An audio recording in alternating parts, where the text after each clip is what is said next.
Like, to be honest, I wish I had the same drive that I have now before I had the kids, because it only flipped the switch when I had the kids. And then I was like, damn, I got to really, really provide now. Right, right. And then if I had this mindset before, man, I'd be like 10 times better than what I'm at now. I think to myself a lot, like, when was I at my maximum, like, peak efficiency? And it was definitely when I was in nursing school, like, Mhm. trying to get to this point, not really understanding, like, what came along with being a nurse, but I had, like, a objective, a mission, and I was so locked in on it.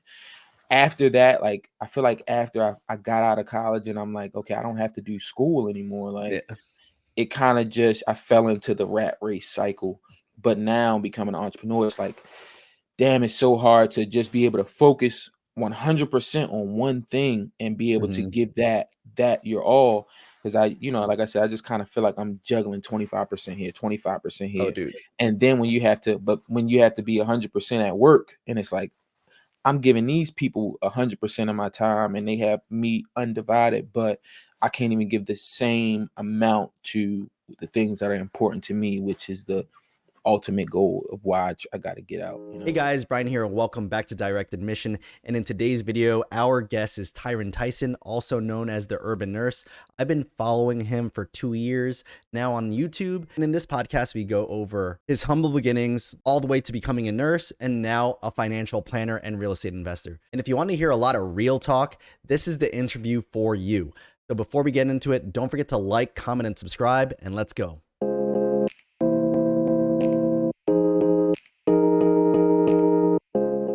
So we have Tyrin Tyson, the Urban Nurse, here on the channel today. And to be honest, I've been following you for a while, man. And if you just want to go into everything that you're doing, well, introduce yourself, Yeah, yeah. and then we'll go into everything from there. All right, cool. So my name is Tyrin Tyson. I'm best known on the streets as the Urban Nurse. I'm a registered nurse, been a nurse for 6 years, currently specializing in vascular access. I'm a real Nice. estate investor with three doors right now, and also have some real estate developments going on.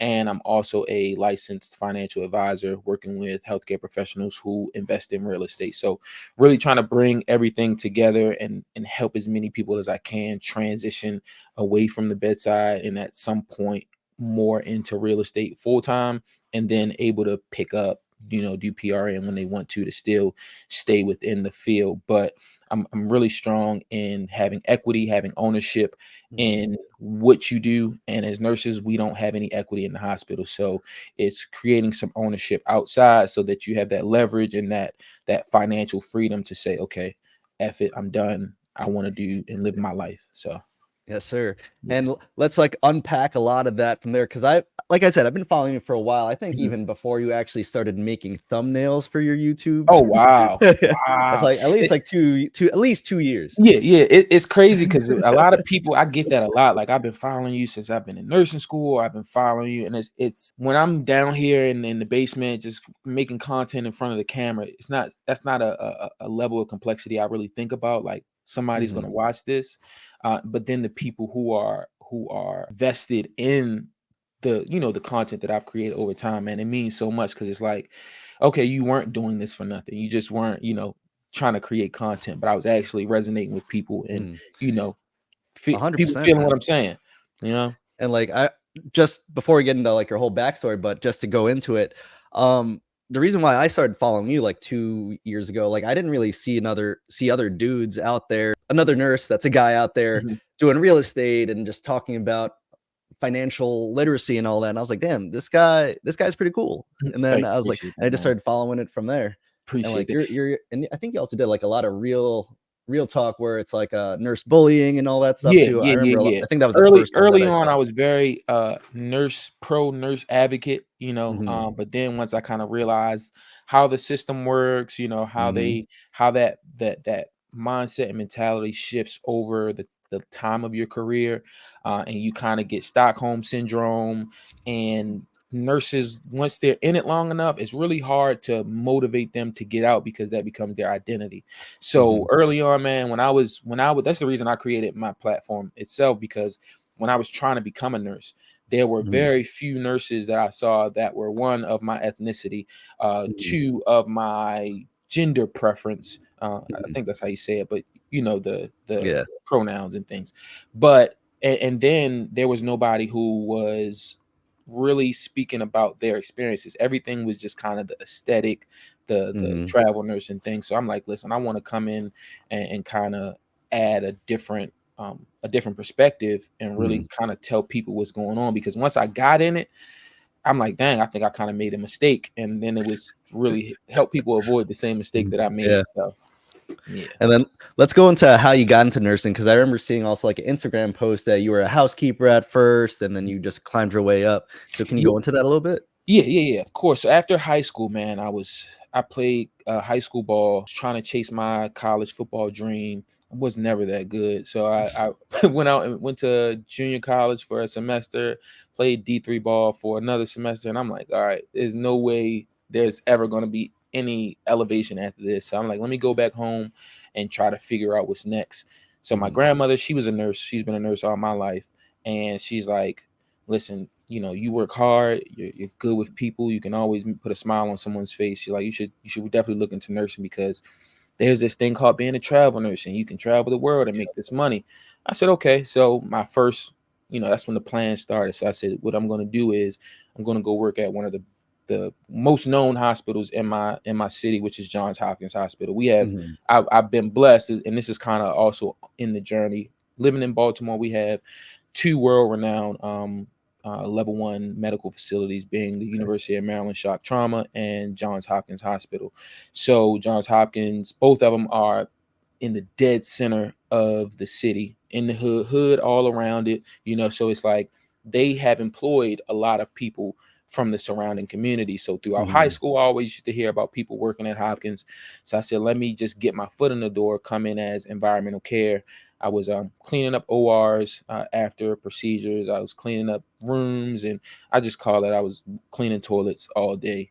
And that was just so that, because I knew once I got in the hospital, I could Mhm. really work my way around. And, once you're in the system, it's so much easier to Easier. elevate Yep. and climb that ladder.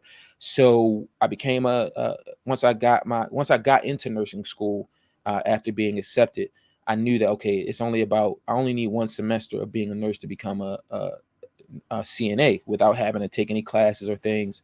Got my certification there, went to pretty much all the units on the floor, see who was hiring, and then Mhm. just found out who the nurse manager was, got a position, stood there. And I wanted to do something easy that wasn't going to take me away from school. So I started out in pre-op and PACU, and Oh, then nice. and that's where my IV skills really flourished, and I really fell in love with putting IVs. And then after that, I went to adult inpatient psych. So just two things, whereas I can kind of do my homework and still be able to get that experience. After that, I became a nurse and started off in the ER, and it's been up since that. So yeah, I've climbed I've worked in EVS, which is housekeeping. I worked Yep. as a CNA. I've worked as a nurse. I've worked as a ICU nurse, ER nurse, pre-op and Everything. PACU. I've done med surge. I gotten floating down to med surge, and now I do vascular access. So I've kind of in the short 6 years, I've had my way You around did the block. everything, man. I've done everything, but all in trying to find the best place for me. And I think that's, like, one of the biggest things, like, I talked with a few people that either, like, quit nursing just of, like, a few years in or whatever, and Mhm. it's because they were stuck on, like, a med surge floor or, like, a really trash floor where management didn't really, like, support you, or, like, Right. the coworkers were bullying, eating their young type of thing, and they're like, Mhm. I can't do this," but then Right. I always told them, I was like, "I think you quit a little bit too early because you just didn't find the right spot for you yet." Yeah. Yeah. And, like, I, in nursing, you could go you so can many places. Mhm, and that really kinda gets me, especially when I hear nursing students and new grad nurses kinda complaining, because it's like, you don't have enough skin in the game, you haven't Oh, been yeah. around enough to really be able to make these statements. But that's why I feel like my authority comes in when I can say the things I say about nursing, because I've traveled the country. I've been to Mhm. multiple different states as a nurse. I've been to multiple different types of hospitals, from community, level one, level two, tertiary outpatient. I've done critical care transport. So I've seen You've done so it. many different realms of nursing in 6 years, and has gained a vast knowledge of experience to be able to say, okay, this is a common theme that I'm seeing here. This is something that I can't really escape in any specialty that I do. Okay, I don't like this population. And it's so there I'm able to see things to base my judgment off of versus people who come in too soon and they just don't like doing the work. It's there's a big difference. Yeah, yeah. I was just talking with one of the other coworkers too. I was like, I don't know if they just don't like doing the work or they're Yeah, lazy that's or I they think that's what it or really just is, man. They just it's they think that I don't know, like when you think of Kim Kardashian, it's really like what does she do? It's really more so live off of her personal brand. And I feel like when Mhm, people become nurses, they become nurses and think that the nurse brand is what it is to be a nurse. But whether you're a mhm, sanitation technician or a garbage man, there's no different from being a nurse. Like mhm. nursing is skilled labor. It's Yep. hard work, and that's where I my disconnect comes because I love the hard work of grinding it out with my patient, trying to figure it Mhm, out. Even working as a night shift, like my favorite part was the bed baths. So being able to, even though they can't consciously understand it, but being able to care for somebody and comfort mhm. somebody from just a simple bath, Yeah, that's what resonates with me, and that's where I find my passion in. But it's the politics outside of that that hinder me from being the best inside the room that I really can't do because it feels like you kind of got handcuffs around you. and is that a reason why you went into travel for a little bit? Like, you did travel, right? Yeah, yeah, yeah. So I did travel during COVID, pretty So you much made that from money. 2020. Yeah, 2020 to right around up to 2023, and majority of that was for the money. But Mhm.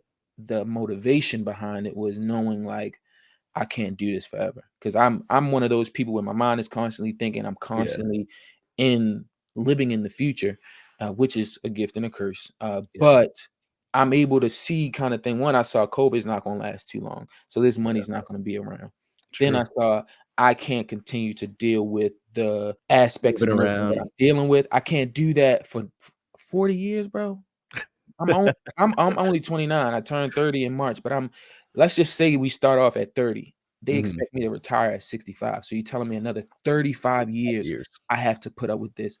That sounds like someone sentencing me to Yeah, jail. You know what I'm saying? And that's true. it's because not and a lot of people will take what I say about nursing as if I'm saying it about nurses, but it's the system, whereas though people are coming in and out, and I'm constantly putting a Mhm. band-aid on. They're leaving out and taking it right off, coming back in, putting a band-aid on. And then my facility or the place that I work for, they don't even give you the full band-aids. They only give you the little white part, and it got a little bit of stickiness on it. And it probably fall off as soon as they walk out. But it's like you don't have the support, the resources, and then the people who you are helping, they don't even want your help. So it's That's like, true. I'm not one of those people that's just gonna keep fighting the power, fighting for the cause. Yeah. If there's no movement, if the needle isn't moving and there's no change being made, that's insanity. Doing the same thing, expecting a different result, and I can't do that for too long. So Yeah, that's, when I worked on, like, the heart failure floors, they pretty much told us that similar. I loved how you made that little Band-Aid and just mhm, little comment. It's the make it it work. You got to they're make it just work, make it work so they're outta here for 30 days, and if they come here on the 31st, that means they could charge them insurance again. and then they're gonna come back in worse on the 31st and be able Yeah, to charge them more. So exactly. it's just like, then don't let me get into the conspiracy because I like to because another aspect of my brand is just me being a black male nurse. And you where are your parents from? Philippines. The Philippines. So Filipino nurse, we know about the Filipino culture within Mhm. nursing. Yeah, So your history, you may have multiple people in your family that's yeah. nursing and they kind of prepared you for it or just kind of I respect that. I respect. Well, let me tell you what I respect about Filipino nurses. I respect the hustle of coming to a new country, getting a job there, working your Mhm. way up, building back at home, sending money back at home to the family, and Yep. then when it's time to leave, going back to not going back where you came from, but going back home. And that's a struggle I feel like my people don't really understand in the opportunity that's here in nursing to take advantage of it. Mhm. And I see, the the food deserts that are in the communities that are around these hospitals. I Mhm. see the patients that come in, like my school, like my friends and my associates come from these environments, and I know what the inside of their refrigerator looks like. I know what their idea of a doctor is, and I just Mhm. know that cultural disparity within my community and healthcare and how it started, the stigma, that gets me going into, okay, we got the food industry, we got big pharma, we got Mhm. healthcare. It's all one big triad, kind of just playing off everybody else. The food keeps us taking the medications keeps us in the hospital keeps Yep. us taking the so it's just like, I want to really help people, man. I really want to help people not just change their lives, but change lives and generations after. I don't know who Mhm. that first person was in your family to really break the curse and get you, or be able to afford you the opportunity that you had to not have to come from the Philippines and be able to Mhm. start in America. Like that's a head up That's huge. already Yep. right there. You didn't have to come over. You already were able to start here, Already here. and you Yep. had a foundation. So it's being able to provide that, and but also being cognizant of it is where kind of my differentiation comes from a lot of people, because I see all the pieces moving around, and I'm just like, And that's a good thing that I feel like only a few of us mhm, mhm, nurses have that perspective to see that there's more outside of this hospital. There's ways to make money outside this mhm, hospital so you don't have to rely on being paid just enough not to quit right. kind of thing. And Mhm, that is one of the biggest things. And that's why I also like gravitate towards you too, and just seeing how you're doing things. And obviously you're doing big things. You're doing real estate mhm, and now you're a financial planner. mhm. How did you get into real estate now? So I got into real estate two ways. One, I was self-taught, and then two, Mhm. there was another nurse of mine, another nurse influencer who I saw. He doesn't really do the social media influence thing anymore. He's way more into real estate. But a buddy of mine named Stanley, he was. This was at the, I want to say, right before COVID, and then during COVID, he really ramped up. But he was the first nurse I ever saw with multiple rental properties, Mhm. doing Airbnbs, doing inside the renovation process. And because I didn't understand it at first, I couldn't fathom where he was Yeah. getting the income from and how he was leveraging that. I didn't know what leverage was, but I didn't know how he was turning that income into these rental properties. So reached out to him, and that's the one thing. Like, you got to be willing to be vulnerable sometimes Yep. and put yourself out there. Same way when you reached out in regards to the podcast, which I appreciate that. You know what I'm saying? So I reached out to Stanley, and I'm like, hey, how are you doing this, bro? Like, just give me a little bit insight. Yeah. And the first thing he did to me, he told me two things. He said, man, I work my ass off. And then he sent me some links to some books. And I was like, okay. And I kind of took it offensively at first, because Yeah. I'm like, I could have did that myself. But then I understood, like, here's the information. That's it. There's nothing that he can tell me that's not in the book. So I read the book, read one book, turned it to another book. I got Mhm. all of them behind me, and I just started to compound knowledge, and so that's what helped me get into real estate.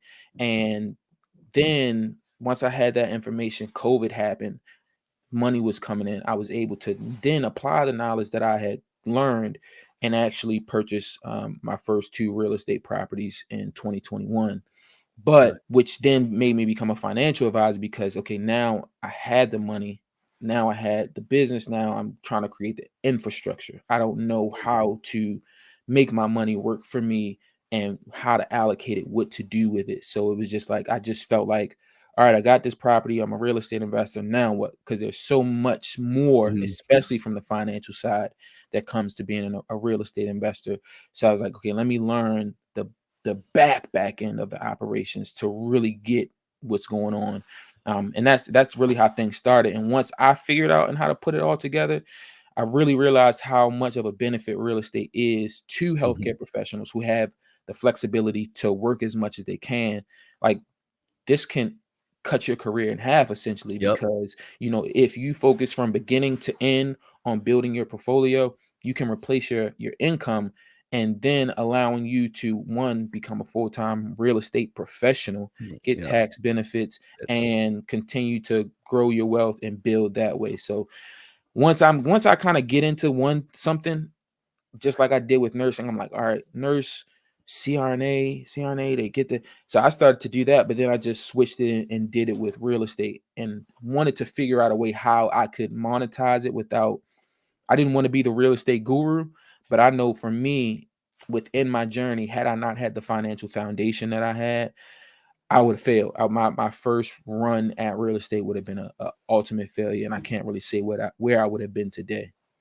no, at least from like from my perspective of it, because I have like a similar story too, is that at least we have stable jobs that we could Yeah, continue making yeah, money yep. if we did fail. But I had a similar thing where I'm seeing like one coworker of mine that was just making it big in real estate. And then I did ask him the same thing. I was like, hey man, what are you doing? Like, how are you doing that? And he's like, and all he did the same thing.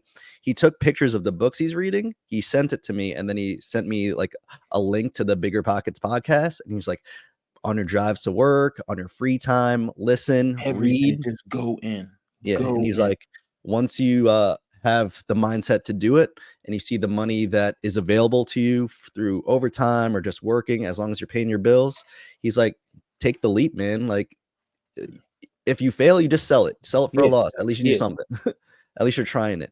exactly. And are your real estate in, Baltimore area, or is it, Yeah. like, out of state? Okay. So I think for me, Baltimore is, and this is kind of how the pieces all align. I've been living here all my life. I know Mhm, the layouts, I know the blocks, I know the communities, the good areas, the bad areas, the up and coming areas.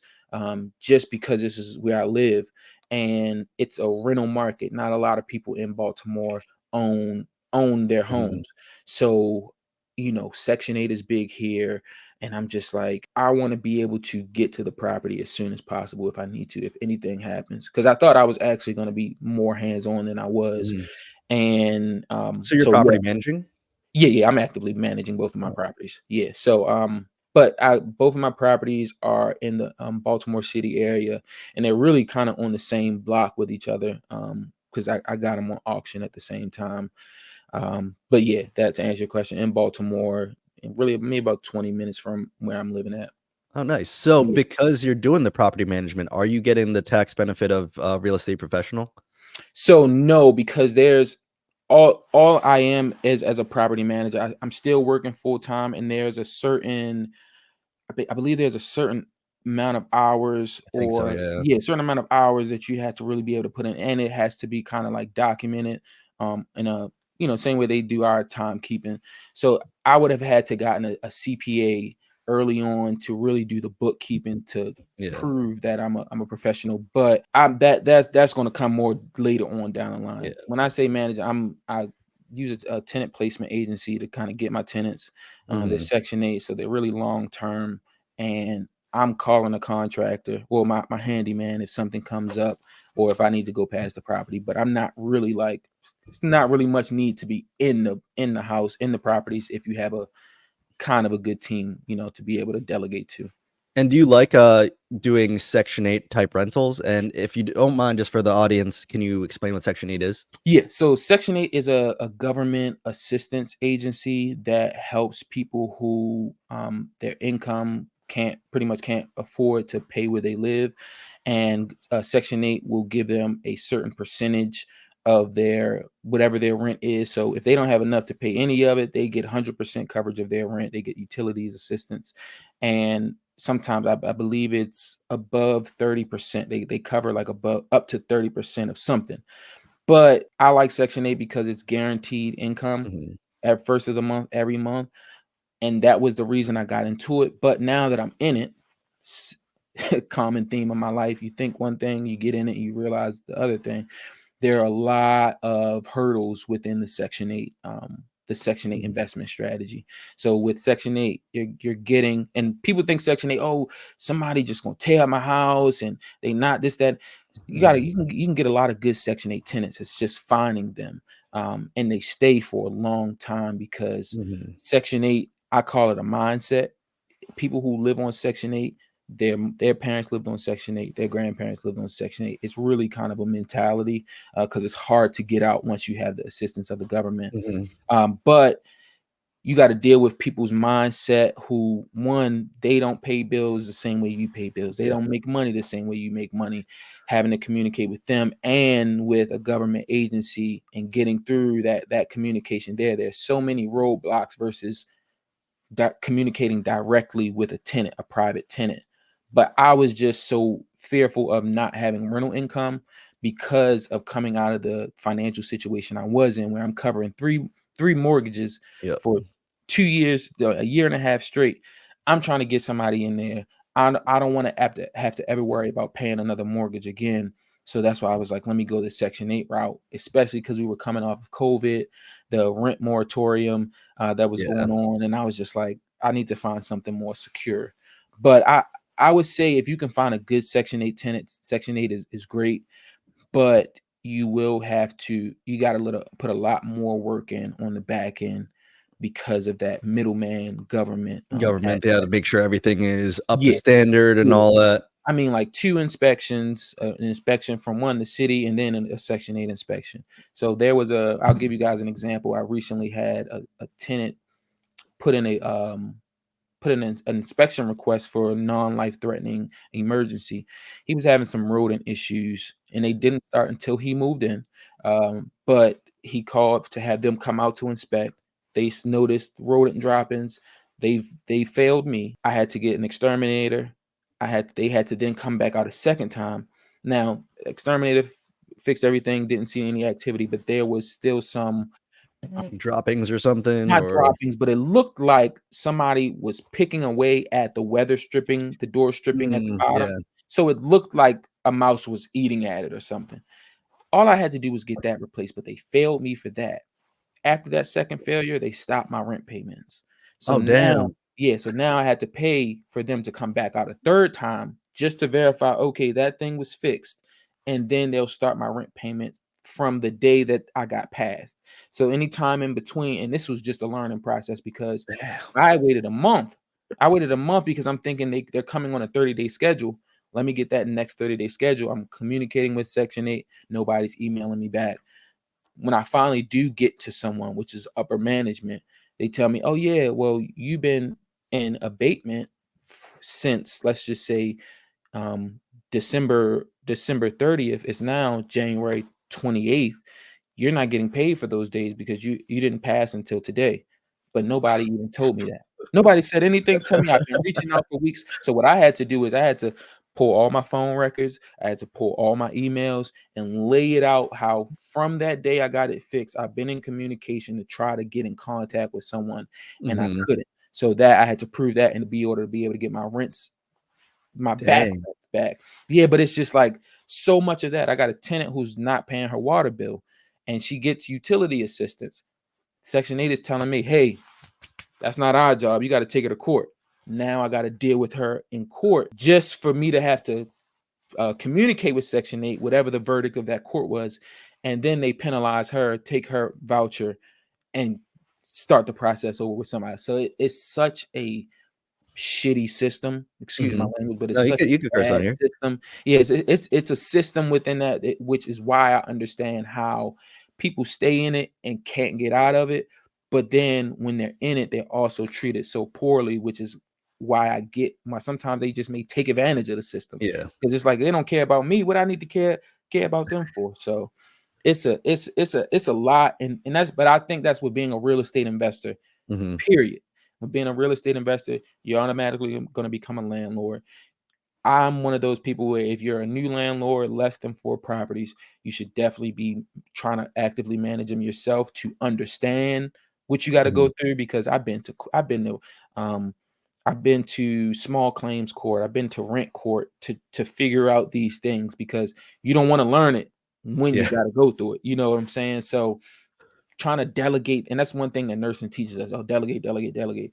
But as a nurse, they also teach us if you're going to delegate something to someone, you still have to also be able to know how to do that and go behind them to make sure it's done right because it ultimately You falls gotta on your follow it life. up. You got to follow it up, and that's the same thing with real estate. Like you can't just be like, oh, they'll handle that because your name is on that property at the end of the day. No, that's true because I have 2 rental properties in Ohio. Okay. One of them is I wouldn't say in the best part of the neighborhood, and that's, like, the harder one to rent out, and then I was Okay. thinking maybe I should put it on Section 8 or something, but then even, like, since it's all the way out there, I do have a property manager, and she's like, "Oh, there's gonna be a lot of hurdles you're gonna have to go through. You're gonna have to Mhm. come out here a few times too to show your face, Mhm. just so they know who's behind the house because I have it in an LLC." Okay. And, like Okay. and Yeah, all yeah, that, yeah. so Yep. they're like, "They need to see your face here, actually know what you're about," Mhm. and then she even said, like, sometimes you're just not gonna find the right Section 8 tenant for you, and you don't wanna just throw someone in there, like you Someone in said, there. even though the rent will come in, you don't know how they're gonna treat your house because like you said, people are people, People are and you're gonna yeah. there there's gonna be really good people just so happen to be on Section 8, and if you could find that person, they'll be in there for a long time, they'll treat your Right. house like it's their house, and that's the one you wanna find. It's just gonna be hard to find Hard to them find because that, yeah. a lot of them already got, like, a crib that they wanna go to.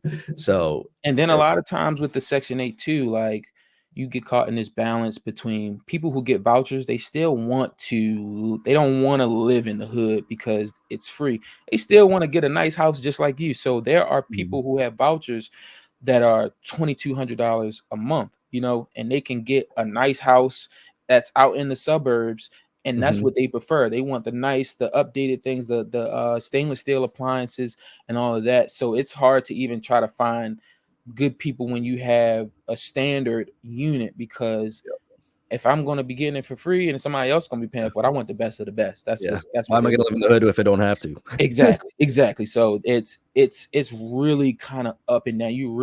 I want to say for me, I don't think my portfolio is really going to be stabilized until I want to say maybe about 5 years from now, because Mhm. that way I will have been able to gone through multiple tenants.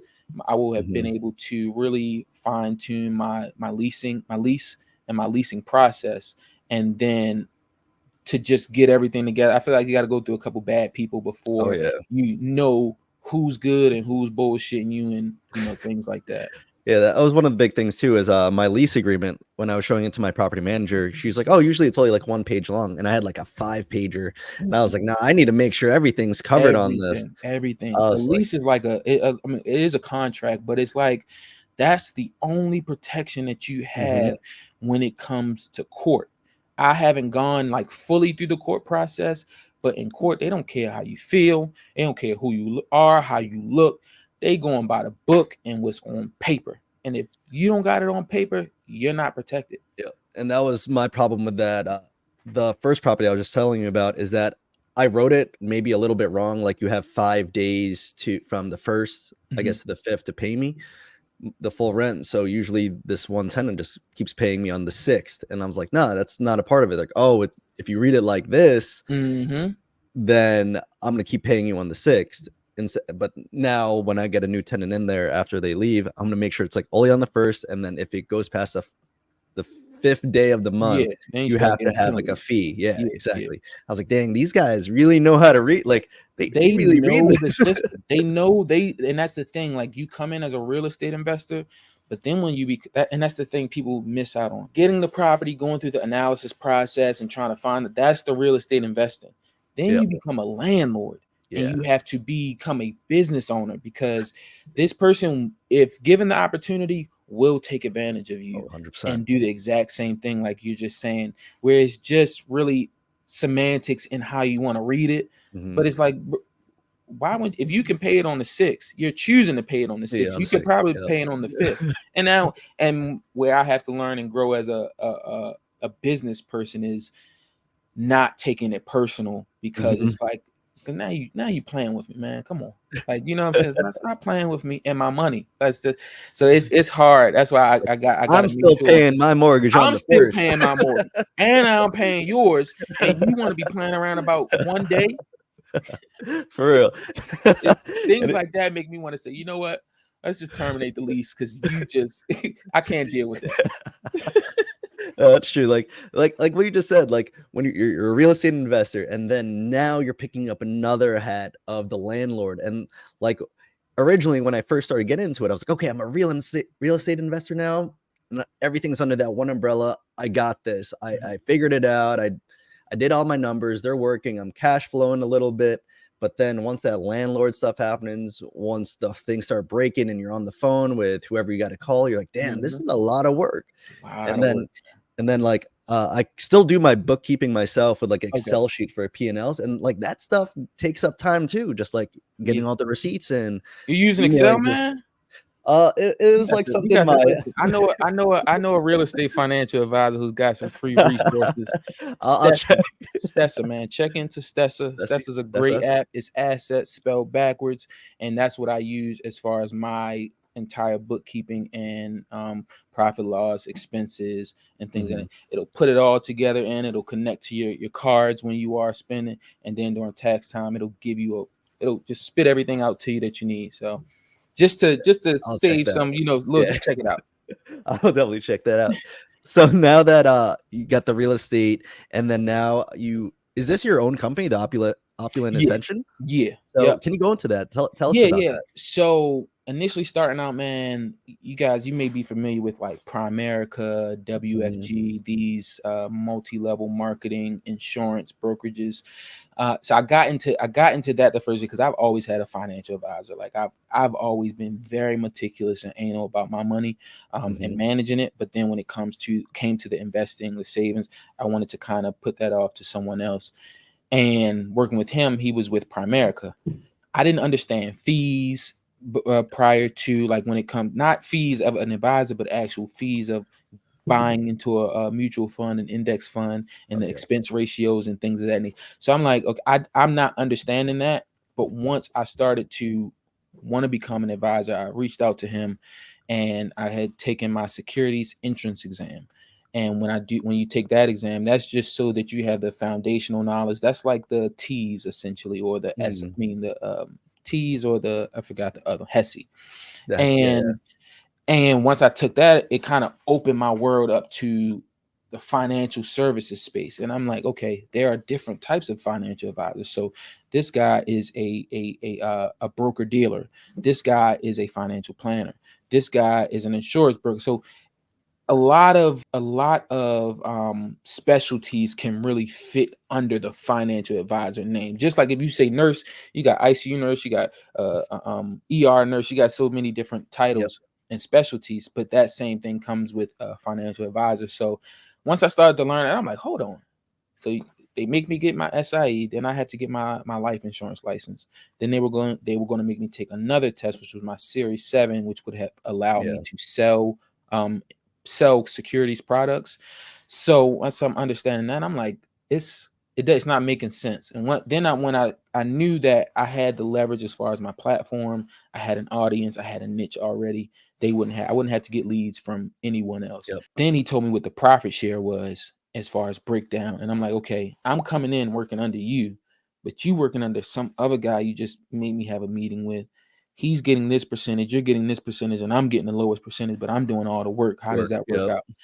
So that's when I just did more research. I found about being a fiduciary financial advisor, financial planner, and having my own registered investment advisory firm.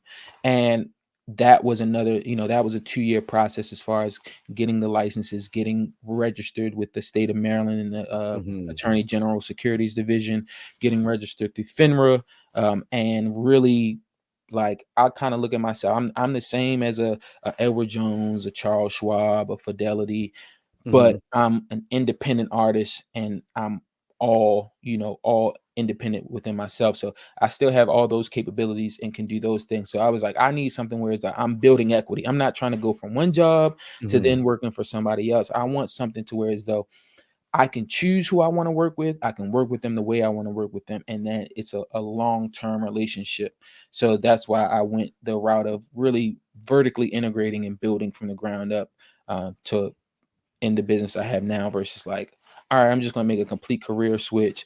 I'm going to go and become a financial advisor at a bank or somewhere Yep. else. I was like, I would rather struggle early on, but be able to build clientele of people whom I can actually really And change why their life. work for someone else with the lowest profit share when you already Exactly. got a stable job? Right, Like, why do you exactly. wanna work for another boss, you know? Why don't That's you the just be your own boss? exact and that's the like, I say I hate the profession of nursing, but that's why I love nursing because I can do 3 3/12s, night 7P to 7A, Friday, Saturday, Sunday, and still work through the week during the Mhm, daytime and have another full-time job if I wanted to. But I still have that income coming in there to where as though I don't mind investing in a business, taking a loss early on, and mhm, then getting to a point where I'm making 500, $600,000 a year, but a mhm. 80% profit margin. You get what I'm Yeah, saying? So I would much rather that and have the freedom to wake up, come downstairs, do what I have to what do. to do. Waking Mhm. up, going to a hospital and making And I have a question. Why did you go into the financial planning versus from all the real estate nurses that I've talked to, they went into the real estate agent route where they're like, since I'm ready getting real estate properties, I could also be the dude that's selling it and doing all like leasing it and getting the commissions that way. So for me, it was because of my journey. Like my journey was so it was hell, man. It was hell. And it was more so like a mental hell in having paying 3 mortgages, figuring out, Mhm. okay, how am I gonna I have to keep working 48, 60 hours a week in order to manage. So Yeah. that's just guaranteed. I'm tired from working. Then not knowing when this will be over, like not being able to see the finish line and knowing that my income is decreasing literally every 3 months. Mhm. Every contract I'm getting a lower rate, but my responsibilities are staying the same. So Or more. or more, or growing, and it would just there was a constant state of anxiety and fear because I'm just thinking like foreclosure, failure. I'm I'm done my first time Yeah. in.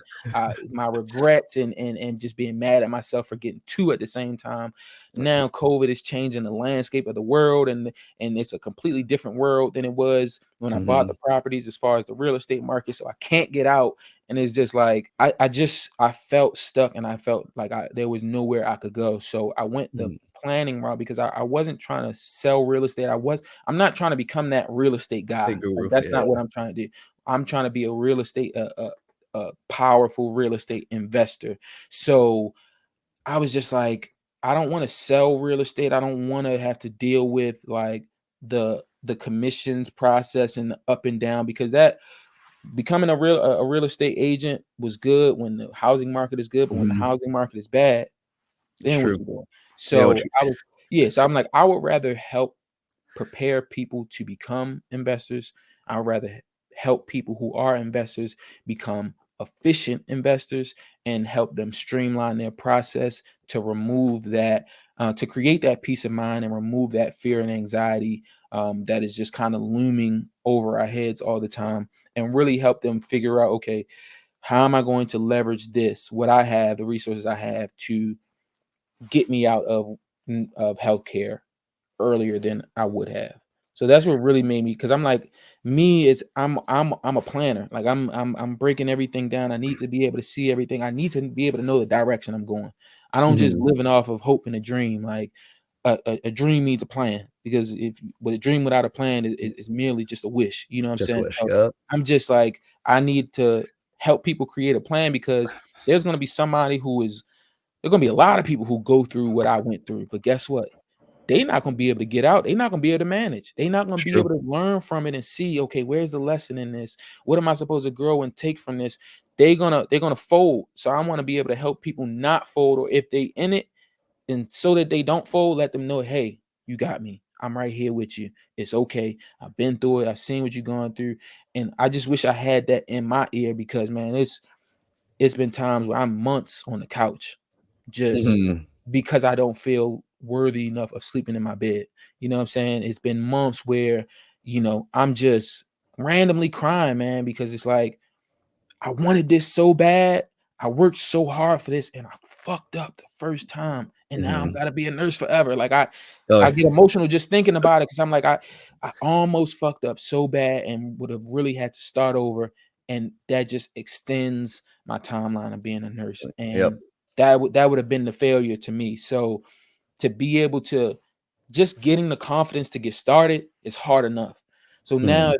if I know I got somebody who has the confidence to start, they putting in the work themselves to get the knowledge, they're putting in the work to build the capital to buy in. I want to give them every ounce of support that I can so that they don't give up on themselves. Because your Mm. brain will talk you out of you. I put my Everything. houses, I put my properties on the market halfway through because I didn't see the forest past the trees. But every time I talk to somebody, a real estate investor, they're like, bro, get through it. You just gotta get to the finish line. I don't care what you do, where it comes from, you gotta get to the finish line. And that's what I did. And now I'm able to, speak on this. But there are people out there who want the same thing I want, but don't Mhm. have don't have The support in the the back for not even them. the support, don't have the risk tolerance. That's what it is. They don't have Yeah. the risk tolerance to take that leap and just go out there and see wherever the world takes me, that's where it's gonna be.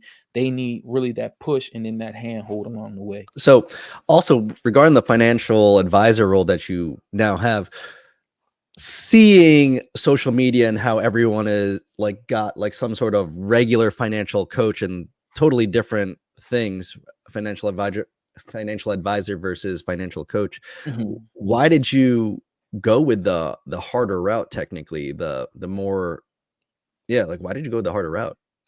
'Cause I wanted to build something real, I wanted to build something that I could pass on to my daughter if she wanted to take over the business, something that Mm, I could sell my clients if I needed to at the end, when I wanted to, make an exit. So I really wanted to build something like that was tangible, something that was in my head. When I just kind of think of myself, I want to be a big dog. You know what I'm saying? So when mhm, I thought of the big dog, it's okay. You're gonna have stickability because one, you'll be able to manage people's investments. Two, you'll have the stickability because you'll be able to help people plan from A to Z. And mhm, then within that, life is going to happen and they're going to still need you as, hey, I was about to buy my first property, but I just found out my wife is pregnant. Now that stops. So it's like life is going to happen along the way. And to mhm. be able to help get people through those processes, I just feel like there's a restriction when it comes to coaching because you can't actually give Give advice. And advice. then Yep. and then outside of giving advice, you can't manage people's assets. You don't have the discretion to buy and sell stocks. You don't have the discretion to make trades and really maximize somebody's return on their money by just doing coaching. And I know that like a lot of people aren't like me. I can take coaching and run with it and create a business from it. Mhm. And but some people need like I need you there to do it for me. I Yep. need you to do it for me because this isn't what I want to do. I'm not passionate about this. I'm passionate about being a nurse. I'm passionate about being a doctor. Okay, you Mhm. go be the best doctor you can be, and I'm going to be the best financial advisor that I can be to you and help you grow that money that you're making over there. And so that's really the route because a coach is like, all right, I'm gonna Let me do a motivate one-on-one with you really yeah, I'm quick. gonna motivate you to do this, and then I'm gonna put you back out there to do it on your own. And Yeah, it's like, hopefully you do it. yeah, and it's like they never do it. And it becomes like the whole social media guru and Mhm. influencer space has really like got a bad rap for me and has a bad taste in my mouth because when I was that aspiring learner, whether Yep. it was Airbnb, stocks, vending machines, Turo, when I was that learner, they give you about 25% of the information. Mhm. And then they want you to pay to come back for the next 25%. Then they want you to pay double that to get the rest of the 50%. Mhm. And it's like, Give me that master class for yeah, 15 grand. exactly. And it's like, that's not, yeah, you're benefiting off of that. But how is this person? This person is coming to you to learn. They ain't got 15 grand to be given to. Mhm. Now it's a difference if okay, I'm a real estate investor. I got 100 grand. I'll give you 15 to help me turn the rest of that 85 into now 130. Let's do Mhm. that. But people are coming in with nothing, Nothing. taking They're out, putting it on take, credit yeah, cards. put it on credit cards, getting funding for that, which is they think it's taking them here and then they're going here, but they're actually going They're backwards. backwards. Yep. And but their mindset is going forward. So it's just like I don't like that finesse. I don't like the game, that finesse game. And I really want to help people. Like I get fulfillment when I'm talking on the phone and somebody has that realization. I can do this. It's possible. It's not as hard as I thought, or this is what's holding me back. This is what I need to change and thanking me from that. That's the same feeling I get when I'm with that patient and I get that IV after they done been stuck 8 times, and it's like, Mhm. "Thank you so much just for being here." Yep. So, yeah. Being there, guiding them through it the right Ex way kinda thing. exactly. And that like, I was talking about this with some of my coworkers too. They're like, "Why don't you do coaching?" Because I do lot of stocks, a lot of crypto, and I'm like, Mhm. "I don't wanna do it like that because if you mess up because you didn't follow my steps and I'm not even allowed to give advice, you know?" Right. So it's like, if you mess up, you're gonna come after me. Mhm. I'm doing this with my own money, and I've luckily for me did well for myself, and I Right. have play money, you know? But, like, if you don't got it like that, and then you end up losing out or you're not paying attention the way you should, like how I would be on the market, then Mhm. you're just losing out. And It was then gonna you be, "Hey, see Brian, you told me that what's going on, man? You know what now?" But it's like, yo, that's what I meant by the risk tolerance. We got different risk so if somebody Mhm, tries to follow Brian's, crypto or market plan, it's gonna be different because I don't feel they don't you may not feel comfortable taking those mhm, chances with every investment. mhm, Look, I want you guys to look at me. There's a possibility that you're gonna lose your money. You have mhm, to be open and honest with that realization, like, "Okay, I could lose all of this and not yeah, get it back." And, with somebody taking your advice and running off with it, they could ruin themselves. yep, And I know I just can gauge how you are as a person. I know that would really make you feel bad as a person. Like, why 100%, did I do dude. this? Like, this is my fault, Yeah, So when people ask me, I'm like, "Nah, man, I could just tell you what all those other right, people that say their coach is doing. yeah, S&P 500, do that, and just keep hmm on chugging just away at keep it." on dollar cost averaging. But that's the thing too. That's what people are paying these coaches for, something you could simply Google, right? Mhm, mhm. Total stock market index fund, S&P 500, and should you max out your 401k, 403b? I was like, is that really the type of content or information that you're making tons of money off of? Money off of Something right, especially if something you know it. Googleable, you know? And that's what it was for me. I'm sorry to cut you off, but I'm really passionate about this right now. That's what Mhm, it was for me because I'm like, it's got to be something else besides just the managing assets. Like, because mhm. one could do it yourself. Now there is a complexity and there is a strategy when it comes to rebalancing. And you may have a Roth IRA, but just because you're investing in a Roth IRA doesn't mean that that Roth IRA is actually invested. You get what Yes. I'm saying? That's just the box to put the money in. You now also have to invest that money within that Roth IRA. So Mhm. understanding the rebalancing and what sectors to get into, there's a different level of complexity. But when you just kind of want people to do it for you, but you go to a coach, it's like that's not what a coach is there for. If you want somebody to do it for you, because that's what people want, that That service. convenience, that service. So that's when you go to the appropriate financial professional, not just the coach, because the coach is really going to help you with just the mindset, Yep. some actionable strategies and understanding, from a behavioral finance perspective. But an advisor is actually going to be able to use the skills that they have to take what you want and then create that for you. Yeah, and that's huge. Like, I don't know.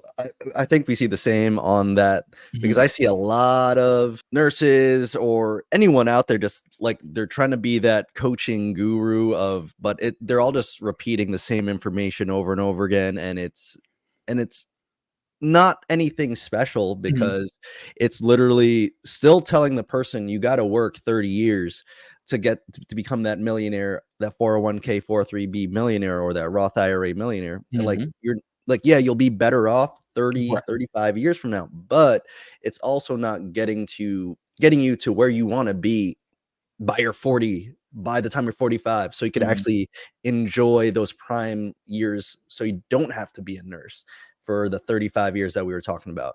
And they Like, also I feel like those people really sell you on their success. That's why I'm big. If you look at my mhm, content, I'm showing you guys the day in, the day out, the ups and the well, really mostly just the downs. I don't really show the up, but people sell their success up until the mhm, point they've reached. So it's like yep, and especially in healthcare. So yeah, I mean, when I say I study the landscape, I know all the influences. I know all the what they're selling. I know the marketing, the funnels, and I see it playing out. And I'm like, okay, but you're still a nurse. Yep. You know, you're still doing the same thing I'm doing, but you're trying to sell me on what is so called supposed to get us out. You know, so it's like me on the other hand, I would prefer to follow somebody who, okay, I see you doing it. You're going through it. I'm trying to get to where you are. I'm trying to get to your Hmm. point. Help me get to that point, and then we can grow together. And of course, as you grow, I'll be growing because you're already ahead of me. And Yep. I just feel like nurses, they get a knack in something, or they get into something, and then they want to become the face of it. And it's Yep. like you don't really got that much skin in the game, whether it's through time or whether it's through actual experience. Like, what am I seeing you do? And then another thing, like when it comes to real estate or investing, you don't know people's financial situation. So you may have Mhm. a influencer who got a granddaddy, got a grandmom who got 5 million in inheritance sitting waiting for them, or something that they can leverage and use. I met a guy Yep. that I work with. He's got a beach home, that $1 million vacation rental. I forgot, in somewhere else. And I'm looking at him. I'm like, you come to me talking about financial advice, but you got this house that you're paying $4,000 a month for. And I'm thinking in my head, how is How he you affording? affording it? Yep. He ended up telling me that his grandparents bought in on Apple when it was less than $1. Do you hear what I'm saying? No, do you Yeah. really hear what I'm saying? Yeah. They bought in on Apple when it was That's less wild. than $1. I can only imagine what that portfolio look or what Looks that like, number yep. is right now, even if you took $1 million out to leverage it. So it's like you'll see somebody else who, and he could have taken that and became the vacation beach house nurse Yep. coach. You know what I'm saying? Yeah. It's like And everybody don't you got don't have to grandparents show like how you that. got it like that. Don't ever show how you got it. We don't see that. So me, I'm like coming from the ground level. I really like to say like I got it out the mud. So whatever knowledge, experience that I've gained, that's why I'm trying to give it back. Not to make money from it, not to monetize it, Mhm. but what I found out in the space of money, when you serve people, when you help people, the Mhm. money comes. The money Yep. comes regardless. When you help people, when you have something of service to people, the money comes. So I just want to help as many people as I can, because the money is going to come from that. If I can create a life of myself that is supported through just helping people, then that's it. That's all I need. I like that in golf. That's it. But it's like that's what I see a lot of people, and you got to really know and only look in the mirror at yourself, like, what resources do I have? Let me stop looking at this person, trying to be like this person, trying to get to the what do I have, and what is the information that they're Yep. giving me? How is that going to change what I'm doing? No, it's true, and I don't wanna sound like a hater out here Mhm. because, like, my It just wife is even what it told is, me man. yeah, It just is my what wife you even told enjoy. me, she's like, We all know you're doing well, but you gotta be humble about it. Don't post it like that, just post that your ups and your downs, and Mhm, just to show that we're not living up like that." And I was like, "Oh, mhm, you know what? That's why you're my wife. You humble me, and you're keeping it real." But then I also like, it just irks me when I see, like, there's those nurses says, "Oh, I was a bedside nurse for 3 years. Now I'm retired, and now I'm gonna be your financial coach and show you how I did it." mhm, But like you said, you don't know the financial background where it's like, how did they all of a sudden get enough side income to replace a nurse salary? And it doesn't matter where you live. A mhm, nurse salary could be 40,000 all the way up to like California 200,000 or whatever. mhm. How did you build it like that unless you somehow I hate being a hater, but No, no, it's real. It's real. Imma listen, this your platform. Let me be the hater. This is your, because Imma come right behind you and really give the real hate. Yeah, it's how did you do it in the time frame that you did? Because I know that really doing this, it's really getting out of nursing, it's a 10, 15 year Yeah. process. Like for real, getting out. So you did this in a year and a half. How? Like, let's lay that out. And then I've seen the up in, okay, we got a bunch of nurse influencers who are selling this escape the bedside, how Mhm. they did it. But guess what? that was when everybody was making money. Money was out here Yeah. just flowing. They Yeah. was just printing money. Now that we really back to life, I don't hear much of it. No, I don't hear none. much of it. And my thing is, that's why I always tell people go to financial professionals, because versus going to what you're comfortable with, which is that person who has connected with you, who is speaking Mhm. to you from social media, because that's what social media is. Social media is just, you have creators and you have consumers. You're the consumer. Sorry. And now that they are creating that content to Real sell. talk. Yeah, they're creating that content to sell to you, and you bought into it. You fell into the algorithmic trap. Sorry, but these people don't really have one. The It's, for example, if I were to give somebody bad financial advice, they can go to Broker Check, they can go to FINRA, and they can report me. They Yep. can say something. Of course, they have to have proof they're my clients, and then, but they can report me, and then the next person will be able to see, oh, hey, he got reported by this person in this year and this, that, and the third. You go to somebody else, you go to one of these these coaches on social media, they are creating their testimonials. They're Mhm. creating the environment, they're creating the landing pages and everything that's going to suck you in and feed into your desires, and that's the game. That's the game. And like, it's hard to say because it's just a part of life, but you got winners and you got losers. It's just And yep. it takes a special person to realize, like, boom, like, this is I'm seeing it everywhere. I see it whether it's with stock market, I see it whether it's with real estate, I see it whether it's with short-term rental. It's all just saying the same thing. And but that's just kind of the play. That's their way to get out of nursing. They're not getting out of nursing through what they're teaching you. They're getting out of nursing through teaching you. That's that's their new You're job. learning while they're teaching you. Yeah, they're learning while they're teaching you. So But that's like the thing because like when I hear those stories, I've been a nurse for I'm 34, so I've been a nurse since I was 22, so like 12 years. And then like I'm in New York, I'm making 140, 100 anywhere above let me that, let me right? just tell you, but brother, hats off to you, because that's double my nurse life expectancy. And then two, that is triple because you're a New York nurse. I worked in New York for 3 months during COVID, and it's a world that I've It's a never different seen. world, It's man. a different world. I mean, just getting to work Okay, just is getting a to work is it's an just extra getting to, man. hour. I was late for work one day, almost late for work, because a lady wanted to hold up the bus. I mean, sitting in front of the bus, hands up, stopping the bus because some bus driver wouldn't let her on or something. But it's a different world. New York and Florida. That's what I would Yeah. say. Those are the two. That's what I'm saying, like, we're making good money up here, Mhm. and luckily, I got my primary house during like, right before COVID with, like, a 2.8%, so it's, like, free money coming in, but Yeah. then when I hear these people saying, like, they quit within 3 years max or something, and I'm like, "My goal is to be done by 40," and I think I could actually get there with what I'm doing and all that, and to think that they're in states where they're not making as much as like a New York or California nurse, like how you doing it and how could you replace that salary? It just like blows my mind being like, what it almost makes me like second guess my thought process. What Yes. am I doing wrong Yes. Yep. when I'm doing good with stocks? I got real estate.